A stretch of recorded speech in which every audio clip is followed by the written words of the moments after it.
Hey everybody, thank y'all so much for tuning in to our 21st chapter today. I think that's right.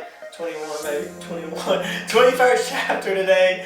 It's been an amazing time. I know I've seen some of you leave some comments that actually said you would rather me leave some of my notes that I'm taking in the comment section below. So I'm going to try to start doing that. So today and actually yesterday, you saw some comment sections. You saw my notes in the comment section. So I'll leave that today as well. And we ask you that if you would, you leave your comments, your application, or however the chapter speaks to you, leave that there. And our hope is that you begin to read the chapter looking for, hey, what does God want to share and speak to me? How does this change my life? How does this apply to what I'm doing in my day in and day out? I think that'll really help you grow in your relationship to Christ. So today is chapter 21, and this chapter speaks primarily to the older people among us.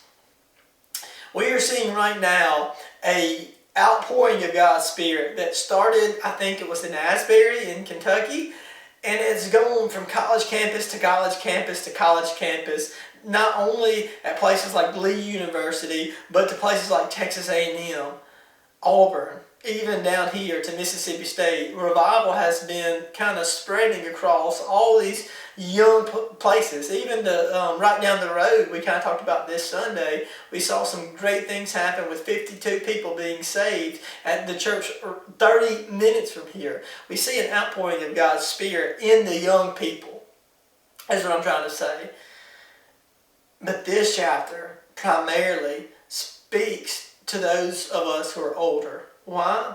Because that when we are young, it's easy to go for God. It's easier to take the chances. We don't have anything to lose. We're young, and in a sense, we're kind of lacking a lot of wisdom, and sometimes ignorance can be mistaken for courage. So in our ignorance, we boldly go after and courageously go after God, but then we get a little age. And what this is sharing with us is that Paul had everything to lose. He had his life to lose. He knew exactly what he was walking into. In verse 13 he says, not only am I ready to go to jail in Jerusalem, but I'm ready to give my life. In the last chapter he said, my life isn't even worth living if it's not worth losing for Jesus Christ. So Paul knows what he's about to walk into in chapter 21, but he chooses to do it anyway. Why? Because he knows, not only because he knows how to finish his race well, is what the application that I got, is that when in my own life, I want to be sure that I finish my race well. Wherever and however God calls me to go, wherever he calls me to go, however he calls me to get there, I want to be sure that I'm faithful to that. Let me share with you one little story, and then we'll wrap up from today. There was this couple, his name was Nan and Jan, and I just made those two names up, but John Piper is the one that first told this story. But they went on a mission trip in Nepal, and as they was on the mission trip in Nepal, they both had just retired at age 66. They went to Kathmandu, Nepal, and started to do mission trips in the mountains. And as they was walking around one of the mountains, speaking to these unreached people groups, there was like maybe an avalanche but with rocks, so like a rock avalanche or something, and all these rocks came tumbling off the hill, and they discovered their bodies about 3 weeks later under the pile of all the rocks, and obviously they had passed away. And the newspaper in the New York Times the next week read, "Travesty strikes in Nepal," and it told the story about Nan and Jan. Well, ask yourself the question, is that really a tragedy?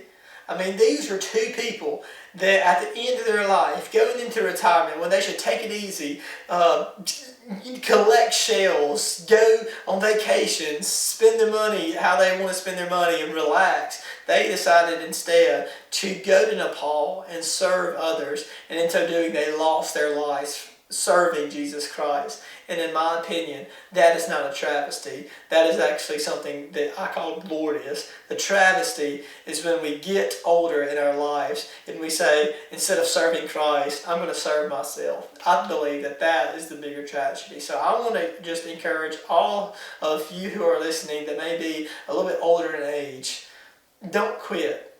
Finish well. What is God calling you to do today? If God has given you breath, he has you on this earth for a reason. What is that reason?